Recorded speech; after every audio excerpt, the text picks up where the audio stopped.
अपना सबके मिथिला संस्कार पर स्वागत करै छी। एकटा पितराइन के खुआबऽ के महत्वपूर्ण बात वीडियो लऽ के एलहुँ हँ। देखियौ, परम्परा से पितराइन खुआबऽ के अपना सबके महत्व आबि गेलै। जखन पितर मरि जाइ छथिन, माय मरि गेलियै आ सास नहीं मरल तऽ अहाँ पितराइन नहीं खुआ सकै छी। कैला तऽ अहाँ अपना पक्षमे चलि गेल छियै। अहाँ जे छियै से वीरान भऽ गेल छियै माय बापसँ। अहाँके 3 दिन के अधिकारी अइ। सास मरि गेलियै आ माय जीवित अइ तखन अहाँ सासके साथ पितराइन खुआ सकै छियै।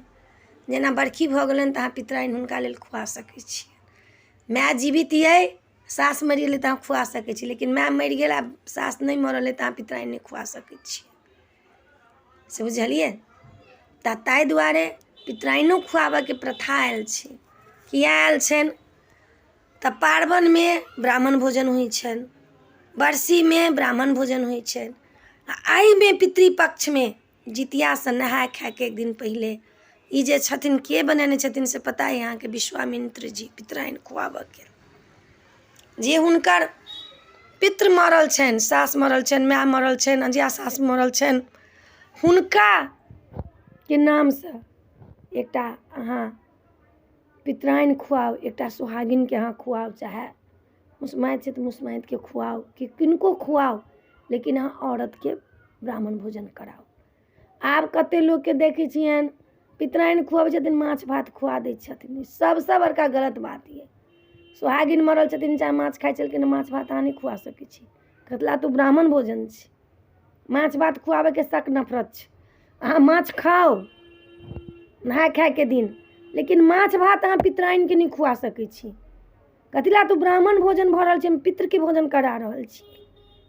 अहाँ मीठ भोजन खुआउ, चूड़ा दही खुआउ, मालपुआ खुआउ, पूरी खुआउ, पकवान खुआउ, लेकिन माछ भात अहाँ पितराइनके नहीं खुआ सकै छी। अहाँ सब गलत, सरासरी गलत कऽ लै छी। पितराइनके माछ भात कखनो नहीं खुआबी।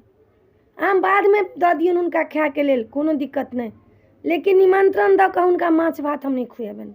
माछ भातके कतौ भोजन लिखले नहीं छै जे अहाँ माछ भात भोजन करा देबनि ब्राह्मण भोजनमे। पितराइन खुआबऽके मतलब छै हम ब्राह्मण भोजन करा रहल छी, पितृ भोजन करा रहल छी। हुनका माछ भात कोना खुएबनि? माछ जे श्राद्धमे पड़ै छै तऽ ओ पात्र खाइ छै, ब्राह्मणके नहीं दै छनि खायके लेल। ताहि दुआरे कतेकके देखै छियनि हम जे हम वीडियोके मार्फतसँ अहाँ सबके ई बात दऽ रहल छी आ कऽ रहल छी, अपनेसँ माफी अपने सबसँ मांगै छी, लेकिन पितराइनके माछ भात अहाँ सब नहीं खुआउ। खुअबै छी तऽ इहो सब छोड़ि दिअ। अहाँ सब माछ खाउ, लेकिन पितराइनके अहाँ सब माछ नहीं खुआउ। किया?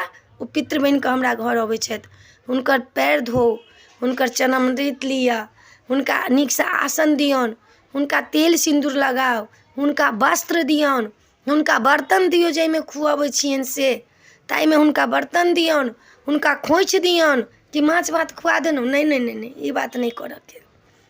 हुनका बर्तन दियौन आ हुनका खुआउ प्रेमसँ, हुनका 5 पकवान खुआउ, मिठाई खुआउ, दही खुआउ, दूध खुआउ। जतेक हुनका ओहि दिनके ग्रहण करबेबनि सब अहाँके पितरके ग्रहण हैत। माछ भात खुआ कऽ अहाँ पितरके ग्रहण नहीं करबबियौ। कथी ला? तऽ अहाँ लगमे से ओ चलि गेलै तऽ आत्मा छथिन, ओ किया खेथिन दोसर जीवके? ओ नहीं खेथिन। अहाँ व्रत करै छी तऽ अहाँ खाउ, लेकिन ब्राह्मण भोजनमे अहाँ हुनका नहीं देबनि माछ भात। ताहि दुआरे हुनका एतेक चीज कऽ कऽ खुआउ, जखन ओ जाय लगै छथि तऽ हुनका गोर लागू, हुनका भोजन दक्षिणा दियौन, सब गोटा प्रणाम करू हुनका, हुनका सेवा करू, पैर दबा दियौन हुनका, जे अहाँके पितरके प्राप्ति हैत, अहाँके सासके प्राप्ति हैत, अहाँके ससुरके प्राप्ति हैत। तेँ माछ भात नहीं खुएबनि। तऽ एहि बेर कनि अबेरेसँ छनि, ओना अबेरेसँ खुआ पितराइन, लेकिन सोमेके दिन छनि, तब जाहि टाइममे खाइ छनि तही टाइममे, भोजने टाइममे लोक भोजन करेतै कि भोजनके टाइम बीत जाइ छै तऽ की भोजन करेतै? तऽ भोजन जाहि टाइममे करबै छी तही टाइममे करायब। पितराइन खुआ कऽ तखन अपने अन्न ग्रहण करब, घरके लोकके तखन देब। अब निमाह नहीं रहतै हुअवला तऽ निकालि देबनि हुनका लए, तखन देबनि खायके लेल। इसकुल जायवला बच्चा होइ छै, पति जायवला होइ छै ड्यूटी, तऽ लोक की करतै? लेकिन बार बार एकेटा बातके कहै छी, पितराइन खुएलाके बाद अहाँ हुनका बादमे जाकऽ माछ रोटी दऽ दियौन खाय लए, खाइ छथिन तऽ, लेकिन पितराइनमे नहीं खुआएब। तऽ अपने सबके पितराइन खुआबऽके देलहुँ हँ विधि विधान। नीक लागत चैनल के सब्सक्राइब करब, लाइक करब, कहब के नहीं बिसरब। जय मिथिला, जय माता जी।